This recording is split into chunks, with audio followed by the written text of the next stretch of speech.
We're talking about kids right now, setting up teenagers for success during the summer. That is code in my book for making sure our teenagers don't spend the entire summer in front of the screen watching reruns of Modern Family. When they get up at noon. When they get up at noon because they went to bed at 2. So, Gail Bell from Parenting Power is here this morning with some tips because this is a challenge. So, okay, so you were saying, Ted, there's two things. There's the sleep thing and there's the screen time thing. So why don't we start with some tips maybe on setting up some, I don't want to say boundaries, but maybe some successful ways that kids don't sleep their summer away. Right, or expectations. Yeah, there you go. And when they're teenagers, you want to do it with them. You want Sure. to say, you know, we need to have this conversation. So pick a time in the next 2 days we can sit down because we've thought about it and we want to make sure that you're involved in this conversation. You know, you're a teenager now, we don't want to tell you, but there's also some expectations Sure. around sleep. And, you know, that participation survey just came out last week. Yeah, about activity, right? Right, and we got a D-. Canada got a D-. But Ted, they're relating it all to sleep now. Oh. Yes, so first time ever in history they've correlated it with sleep. So if you're not getting enough sleep, you don't have the energy to get exercise. If you're not exercising, you're not sleeping well. So they've totally brought sleep in for the first time ever. So that's very important. And we can print that survey off and have it available for them to read versus I told you. So, you know, come to the table. There's teenagers. So we're thinking 10 o'clock every night's reasonable. What do you think is? Right. Yeah, and I think the key from that is you have to kind of work with them. You're like a not top-down parent, but kind of a coach. Right, right. Okay, and it's not about, you know, often clients will ask us, well, how much do we negotiate? Well, you know, you set, this is acceptable in our home, and you know, we're thinking maybe 10 o'clock at night and you're up by 10.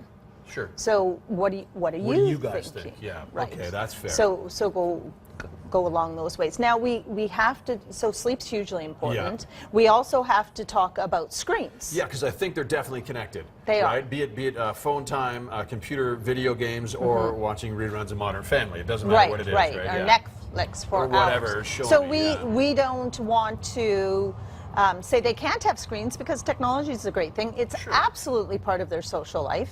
That's how they communicate. But it's when and where, and you have to make sure that you're very clear on that. And then the big thing is if you're clear on it and you show them whether it's written down, or it's best if it's written down because often they don't hear what you're saying. Or they don't hear. Yeah. You didn't say that. Actually, yeah, I did. Yeah. So maybe write it down and say, you know, we're only writing it down so everyone's really clear because we don't want you to feel we're being unfair. Do you do the same thing, Gail, when it comes to screen time like sleep? You kind of, you say, this is what I think's reasonable, what do you, so it's kind of a joint decision? Okay. Yeah. And use the I word versus you, I'm feeling, we think, you know, because they're often not aware. The average Canadian child spends about 8 hours in front of a screen a day. Wow. And we're awake, we're asleep for 8 hours.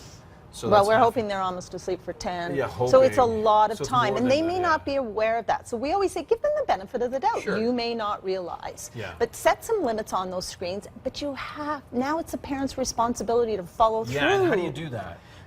Without coming down like as the tyrant. So cue words are really important. So let's say, and I'm hoping, encouraging parents don't have screens at dinner tables. And they do not have screens in bedrooms at night. So you can cue. You can just say, you know, basket. So maybe you have a basket in the kitchen where everybody does it.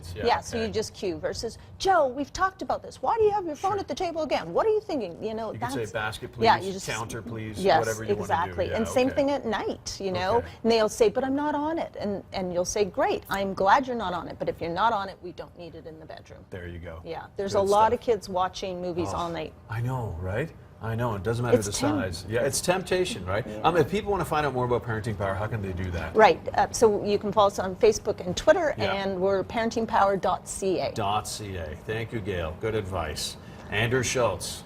You and I both know how tough it is. The screen time and the sleep. You always talk about the battle to get the kids to bed. Sleep is a tough one, and my favorite with the iPod is just one more minute. What?